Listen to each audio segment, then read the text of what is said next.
fragmentation of bat assemblages. Thank you so much. So now I'll take you out from Iberia Peninsula and take you to West Africa, precisely Guinea-Bissau, a small country that has an amazing feature, its coastline. So it's a small country that has a coastline as long as the one that we find in Portugal, that has 3 times its area. And it has also another very interesting feature is that it is a pattern of fragmentation. So the mainland is constituted by drowned valleys that just go further in fragments till they reach the Bijagós Islands. And the archipelago of Bijagós has this amazing feature. This has 80 islands, different sizes, different distance from the mainland. So it's the perfect scenery to study fragmentation and the effects that fragmentation may have on bats. And so, in this context, what about bats? Well, bats in Africa are not well known, definitely. But in Guinea-Bissau, we know already that 37 species are known in present, and they include the largest African species, like the hammerhead bat or the straw-colored fruit bat, Eidolon, and the smallest ones, like the white-winged serotine and the hairy slit-faced bat. So we have big island, small island, distant island, nearby, small bats, large bats. Everything is really, really nice. So in this context, we just ask, how are bat species distributed and assembled across this fragmented region? And for that, we selected 3 study sites. They are all protected areas. It's called Cantanhês, Cacheu, and Bijagós, of course. Cantanhês is located, as you have seen, here. And so it's located in the southernmost part of the Guinea-Bissau, and is, as I said, a natural park of Cantanhês forests. It's crossed by River Cassine, and it forms a network of peninsulas covered mostly by mangroves and forests. In fact, it includes what remains in the country of the semi-humid forests in the region. Cacheu is a bit different. It's in the northernmost part of the country, and is mainly constituted covered by mangroves, but also farmlands and other structures. And finally, Bijagós. They are islands. And in each island, you have different kinds of habitats that somehow replicate what you have in the mainland. So they are not greatly different. So you have parts of forests, parts of mangroves, parts of dry forests. So it's a little bit a replica of what you find in the mainland. And it's beautiful. So methods, the typical methods in this kind of studies. So we used mostly canopy nets, mist nets, and most of the data was collected using netting, but we also did some inquiries near the population, the local populations, and visit many roosts. All the captured bats were identified to species and released on site. So, and starting with our questions. How rich is the fauna on the islands?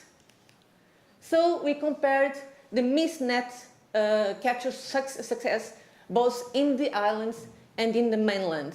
And this is a proxy of abundance because the methods were equal, so the success with the different species we are assuming that are a proxy of abundance. And what we see is that the capture success in the islands is significantly lower than in the continent, on the mainland. But if we look only on the most abundant species common to,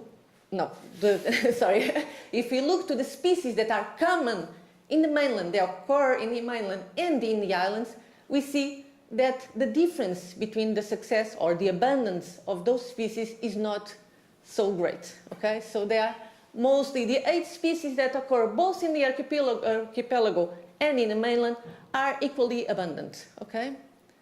Sorry. About the number of species, it's again obvious. I believe that you understand this graph. So you have the number of species on the y-axis, and the steepest lines indicate that there are still species that are uncovered. So there are still species that we didn't capture. The flattest line indicates that the assemblage is greatly surveyed, so it's mostly sampled. And we can see that Bijagós really seems to have much lower richness of species than the continent, okay? And the assemblage is very well sampled. So this confirms that as well. And for further questions, how different is the fauna from the different islands? We did a cluster analysis, and you see, well, this cluster analysis shows the different islands and the different sites that we sampled in terms of similarity of bat composition. And within the red square are all the islands. So all the islands are within the same cluster. The assemblage of bats between all the islands is very, very similar. And it's quite different from the two sites in the mainland. Okay? Which species of bats colonize the islands? So we see that some species occur in the mainland, some species occur both in the islands and in the mainland. Which species are those?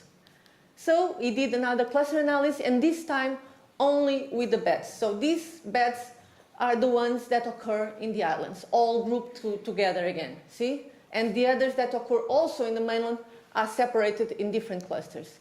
But a correspondence analysis will show you better. So here in this correspondence analysis, you have the green squares are the sites, and the dots, the black dots are the bats. And again, you can see closest points are similar in locations, closest squares are similar in bat composition.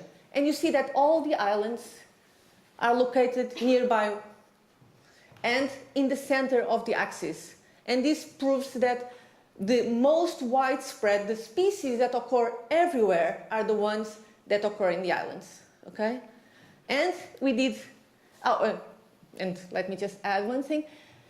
The islands include both the largest species and the small species. And some of the largest species, like the Ipsignathus monstrosus, the hammerhead bat, does not occur, or it's not known in the islands. So a bat that is really capable of flying, of crossing large areas, it didn't colonize these islands. So it's really suggestive. Another thing that we compare the traits of the species. So if we compare if the species that are living in the islands are the ones that fly more, that have greater dispersal capacity, or if they are the largest one, or the least, the smaller ones, the only trait that showed some significance was abundance. As I said before, the abundant species are the ones that live in the islands. Okay? It's not the largest one, it's not the smallest one, the abundant ones. So in summary, we have in the islands, and notice that these islands are land bridge islands. They were once connected to the continent, but they date from the Holocene, so they are separated from the continent from long time. So most of the the studies that we do on fragmentation are made in recent flooded areas, in recent islands. This is a setting that shows us the results of long-term fragmentation. And what we have is that despite the size of the islands, we have lower species richness. Okay? Despite the size of the islands and despite the proximity of the islands from the mainland, you notice that they are really close to the mainland. And bats fly. It's true, right? Species composition is very similar among the islands. So all the islands have more or less the same species. So it's not a random effect. So the species that are able to colonize the islands were there. It's not, it's associated with the capacity of those species to colonize those particular fragments, okay? And which species are those? Those are generalist and abundant on the mainland. So these species have the capacity to reach the islands and sustain viable populations on the long term, okay? And the consequences, what I wanted to bring you here is just like, what the consequences are for bat conservation on the whole.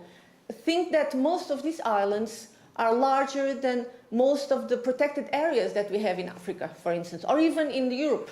So, and if we think at the start, we see some declines, but it was not yet proven that these declines will go on the future. And here we have a long-term fragmentation situation, and we see that populations, species richness declines in these islands. And they are large islands, so it's like we should start to think about the size of our protected areas, what is between our protected areas. Notice that this is a scenario that is very drastic, because between islands you have sea, and between islands you have no bats. In between protected areas you have agriculture and other kind of landscape that can sustain some bats. So this is like a dramatic situation. But it should make you think about how we are planning our network of protected areas, their size, their distance, and how we can protect our species both in Africa and here in Europe. And thank you for listening. Thank you for any question that you have.